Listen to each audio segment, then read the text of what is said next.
یمحق اللہ الربا ویربی الصدقات واللہ لا یحب کل کفار نسیم. اللہ سود کو مٹاتا ہے اور صدقات کو بڑھاتا ہے. اور یہ ہم سچے تاجر کی پوڈ کاسٹ میں اس بات کو ہم بڑی ڈیٹیل بات سے کر چکے ہیں اس کے اوپر، لیکن ہم اس کو انشاءاللہ اور کھولیں گے اور اس کے اوپر پھر کسی وقت دوبارہ کریں گے. آپ کو زبردستی پھر میں اغوا کر کے لاؤں گا انشاءاللہ.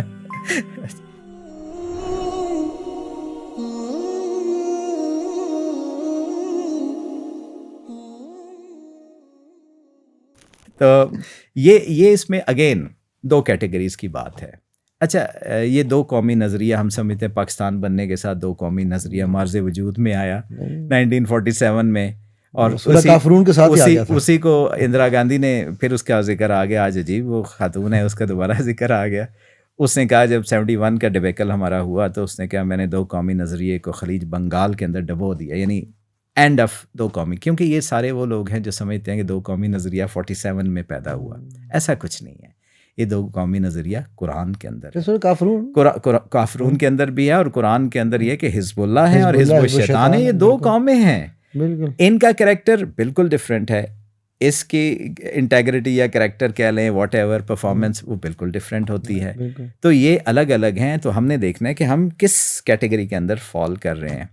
تو یہاں پہ بھی اگر ہم دیکھیں کیا ہم صدقات کی کیٹیگری کے اندر ہیں یا ربا کی ہے. ربا ایک بہت بڑا میسو لیول کا فیلڈ ہے.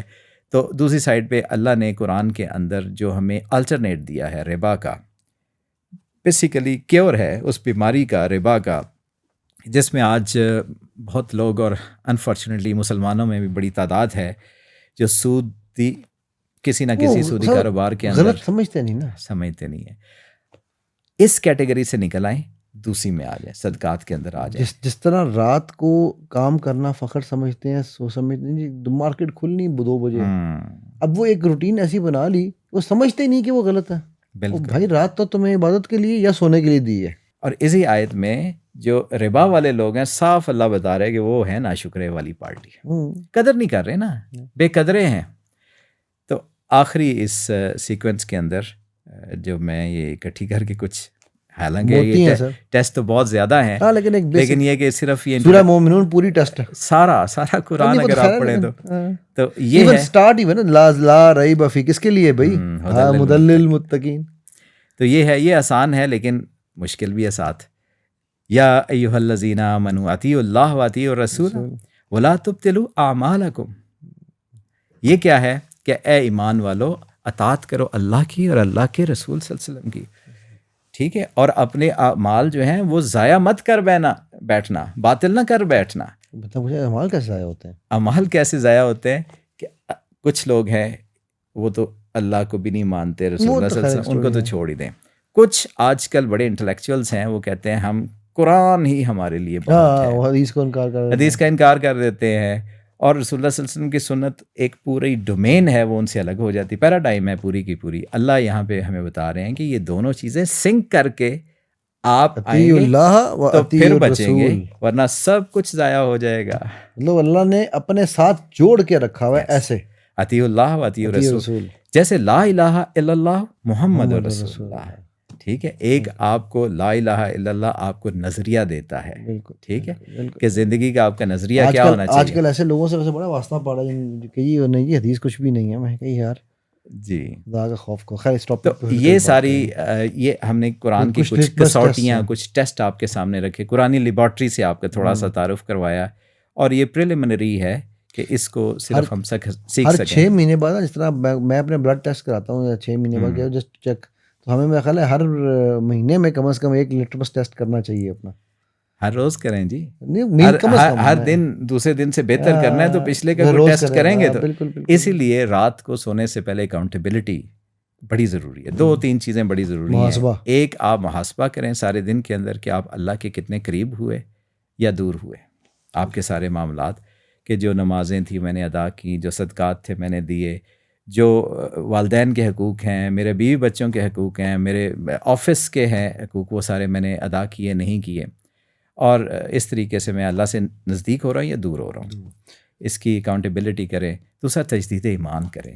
ہمیں پتہ ہی نہیں چلتا کہ ہماری کس بات سے ہم ایمان کے دائرے سے کہیں دور نکل گئے. سر میں تو کہتا ہوں تجدید وفا جو ہے نا وہ رشتوں میں بھی بڑی ضروری ہے. اللہ ہم سے دن میں 5 دفعہ تجدید وفا کرواتے ہیں. بالکل. اس کو وفاداری سے تجدید وفاداری سے تجدید وفا بھی وفاداری سے کرنی ضروری ہے. تو سر جی بات یہ ہے کہ یہ ساری چیزیں تو ہم نے ایک بیس تمہید باندھی, ایک ہم نے ڈسکشن کی ہے, لیبارٹری ٹیسٹ, لٹمس ٹیسٹ, لیکن جو میں یہ سمجھتا ہوں, جو میرے سے بہت بڑا سوال آتا ہے کہ یار یہ مجھ سے آج ریلیونٹ کیسے ہے. ٹھیک ہے, وہ آپ کو یاد ہوگا ہماری پہلے بھی ڈسکشن ہوئی تھی کہ میں نے ایک سیریز بھی شروع کی, ایک ٹریننگ بنا رہا ہوں میں, نیٹ ورکنگ آف فارگوٹن سنت سے میں نے نیٹ ورکنگ کے بہت ساری مثالیں نکالی, جن میں میثاق مدینہ ایک بہت بڑی, مواخات مدینہ another نیٹ ورکنگ. ٹھیک ہے, سوق Madina is also place to network. لیکن وہ آپ سے جب بات ہوئی تو آپ نے بڑے زبردست مجھے پوائنٹ بتایا. تو قرآن آپ کو بتا رہا ہے, سورہ کہف سے. آپ یہ دیکھیں کہ قرآن کو ہم انفارچونیٹلی لوگ جو ہے نا, کیونکہ غلافوں میں سجایا جاتا ہے, تاکوں میں لگایا جاتا ہے والی بات ہے کہ اس کو ہم نے جو ہے نا اساطیر الاولین سمجھ لیں, جو اللہ نے قرآن کے اندر بتایا کہ پچھلی قومیں بھی یہ کہتی تھی پرانے قصے کیوں سنا رہے ہو. آج ہم تھوڑی سی کچھ ایسے بات کریں گے کہ ہمیں ایسا لگے گا یہ قرآن کل کی بات نہیں, ہمارے آج کی بات کر رہے ہیں, ابھی اس ٹائم جو سب سے ریلیونٹ. جیسے مجھے کوئی بھی کوئری آتی ہے میرے ذہن میں, فوراً میں گوگل کرتا ہوں یا چیٹ جی پی ٹی سے پوچھتا ہوں, آرٹیفیشیل انٹیلیجنس کی چیزیں اتنی ڈھیر ساری آ گئی ہیں. تو کیا ایسا ہو سکتا ہے کہ کوئی بھی چیز ہو سب سے پہلے میں قرآن کو ریفر کروں؟ یہ تب ہوگا جب مجھے پتہ چلے کہ یار میرے آج کے لیے سب سے بڑی تو گائیڈنس یہ ہے. یہ بالکل صحیح. تو اس میں نیٹ ورکنگ کی ہم پہلے بات کریں گے کہ اللہ تعالیٰ نے ایک سورہ مبارکہ عین قرآن کے سینٹر میں اتار دی ہے. اللہ کے فضل سے کتاب لکھنے کی اللہ نے توفیق دی اس کے اوپر, سورۃ الکہف کے اوپر. تو اس سورت کا نام ہی کہف کیوں ہے؟ ذوالقرنین بھی ہو سکتی تھی, اور پورے قرآن میں موسیٰ کے نام کی کوئی سورت, حالانکہ حضرت موسیٰ کا سب سے عجیب و غریب واقعہ ہے اس کے اندر, تو اس کا نام موسیٰ بھی تو ہو سکتا تھا. تو اللہ نے کہف کیوں رکھا, جس کا مطلب غار ہوتا ہے. تو یہ اللہ تعالیٰ نے اصحاب الکہف کی ایک سنت کو ہمیشہ ہمیشہ کے لیے ہمارے سامنے ایک ایسی اگزامپل کے طور پہ سیٹ کر دیا ہے کہ وہ اخوان الکہف نہیں تھے. حضرت یوسف علیہ السلام کے جو بھائی تھے اخوان یوسف تھے, یہ اصحاب الکہف.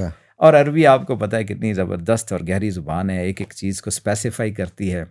دس از ہاؤ یو ڈو تدبر. آپ ڈائسیکٹ کریں, جب آپ بایولوجی والے پڑھتے ہیں نا وہ ڈائسیکشن کرتے ہیں. آپ جب ڈائسیکٹ کرتے ہیں, میں اس کو سوری بات آپ کو میں نے کاٹ دی, ہم اس کو NLP میں کہتے ہیں ایک سرفیس میننگ ہے, ایک ڈیپر میننگ ہے. تو ہمیشہ ڈیپر میننگ جو ہے نا وہ اس کے لیے آپ کو پھر اس کو 1 by 1 پڑھنا پڑتا ہے. وہی سنکنگ, آپ نے ان ٹچ ہونا ہے اس کے ساتھ, اور قرآن آپ سے باتیں کرے گا. بالکل اللہ آپ سے بات کرے گا. تو یہ اصحاب کہف جو تھے یہ مختلف ماں اور باپ کی اولاد تھے, یہ ایک والد اور والدہ کی اولاد نہیں تھے. یہ اس طرح مختلف تھے کہ جیسے میرے ہاتھ کی یہ 5 انگلیاں ایک دوسرے سے مختلف ہیں. یہ 5 انگلیاں ایک دوسرے سے مختلف ہیں, لیکن ان انگلیوں میں خاص بات یہ ہے کہ ایک ہتھیلی کے ساتھ جڑے ہوئے ہیں. اگر یہ ہتھیلی کے ساتھ نہ جڑی ہوتی تو ان کی کوئی اوقات نہیں تھی, بھلے یہ انگوٹھا ہی کیوں نہ ہو. اصحاب الکہف ایک مقصد کے ساتھ جڑے تھے, ان کا مشن ایک تھا. اور آج بھی اگر آپ کا مشن ایک ہو جائے گا تو آپ نیٹ ورکنگ کرنا آپ کے لیے آسان ہو جائے گا. اور آپ دیکھیں نیٹ ورکنگ بھی کس کے ساتھ, birds of feather flock together. آپ وہ نیٹ ورکنگ کے لیے بھی آپ کو اللہ سبحانہ تعالیٰ نے اپرچونٹی دی اور آپ اس طرح کے نیٹ ورک میں گئے. ٹھیک ہے, مطلب آج ہم یہاں بیٹھے ہیں, ہم یہ باتیں کر رہے ہیں, جو بچے ہمارے ساتھ بیٹھ کے محنت کر رہے ہیں, سن رہے ہیں, یہ ان کو اللہ نے اپرچونٹی دی ہے. یہ سمجھ رہے ہیں کہ شاید یہ ان کا کمال ہے, یہاں بیٹھے ہیں. ہمارا بھی کوئی کمال نہیں ہے. یہ ہمیں یہ نہ وہ آپ کا جملہ جو میں نے چوری کیا ہے, میں دوبارہ رپیٹ کرتا ہوں کہ نہ میرا رب حد ساتھی ہے, نہ میرے رب کی کائنات میں ہونے والی اسباب کی دنیا میں اتفاقات کا گزر ہوتا ہے. ٹھیک ہے, تو اب جب ہر چیز کسی وجہ سے ہے, all I have to do is take the first step. Action. Mission کو ڈیفائن کر لیں, گول کو ڈیفائن کر لیں.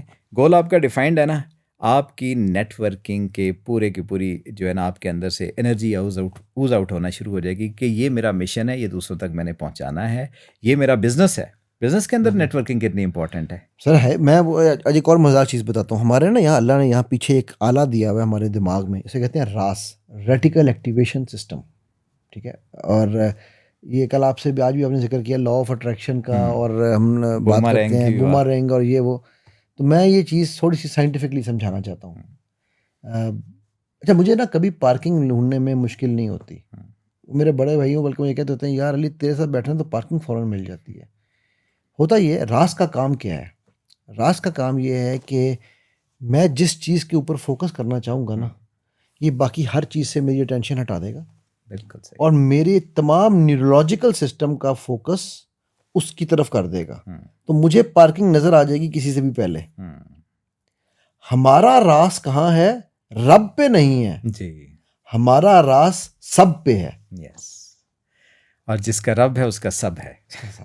اگر ہم اس ریٹیکل ایکٹیویشن سسٹم کو ایکٹیویٹ کر لیں ٹو ورڈز، وہ کہتے ہیں نا رب کی رضا، ایک تیری رضا ہے ایک میری رضا ہے، ہوگا وہ جو رب کی رضا ہے. میں آج آپ کو ایک بات بتاؤں، اللہ سبحانہ وتعالیٰ ریاکاری سے بچائیں. ٹھیک ہے، پرسوں چوتھ کی بات ہے، بیگم سے بات ہو رہی تھی، میں نے کہا، مجھے کہنے لگی کہ آپ کی رضا تھی کہ آپ اس فیلڈ میں آگے جائیں، آپ کا یہ خواہش تھی کہ میں کرکٹرز کے ساتھ کام کروں. آپ تو یار میں ویسے سوچ رہی تھی کہ یہ سب کچھ تو وہی ہو رہا ہے جو آپ سوچ رہے تھے، تو یہ کیسے ہوا؟ تو یہ اللہ کے اکراموں میں سے اتنا بڑا کرم ہے کہ میری جو رضا تھی اللہ نے اس کو اپنی رضا میں مجھے ایک ثابت دے بھی دیا. اس کا کنٹراسٹ میں آپ کو بتاؤں کہ میں نہ انجینئر بننا چاہتا تھا، ایگزیکٹلی، نہ میں آرمی میں جا رہا تھا. ٹھیک ہے، دونوں چیزوں کے اپوزٹ میں نے کام کیا، لیکن جو اللہ کی مرضی تھی وہ ہوا اور اس کا فائدہ ہوا. جیسے سیدنا ورنہ یہ شاید تھنکنگ نہ آتی ہے آپ کو. سیدنا حضرت علی رضی اللہ تعالیٰ نے فرمایا میں نے اپنے ارادوں کے ٹوٹنے سے رب کو پہچانا. اگر میرے ارادے ہی اللہ ان کو تاج پہنانا شروع کر دے، ٹھیک ہے، وہی کامیاب. تو آہستہ آہستہ وہی جیسے آپ نے پہلی بات کی، مسبب الاسباب گم ہو جاتا ہے. میں اپنے اسباب، اپنے علم، اپنے ہنر، اپنی صلاحیتوں کے اوپر میں کہوں گا کہ، اور یہ شیطان کا اتنا کمینہ ہے، اس کا اتنا بڑا، وہ آپ سے میں کلواتا ہے. وہ غالباً شیخ کل جیلانی والا واقعہ نا کہ تجھے مجھے لائٹ آئی، اینڈ میں کہتا ہے تیرے علم نے بچا لیا. یہ اس سے بھی بڑا حملہ تھا.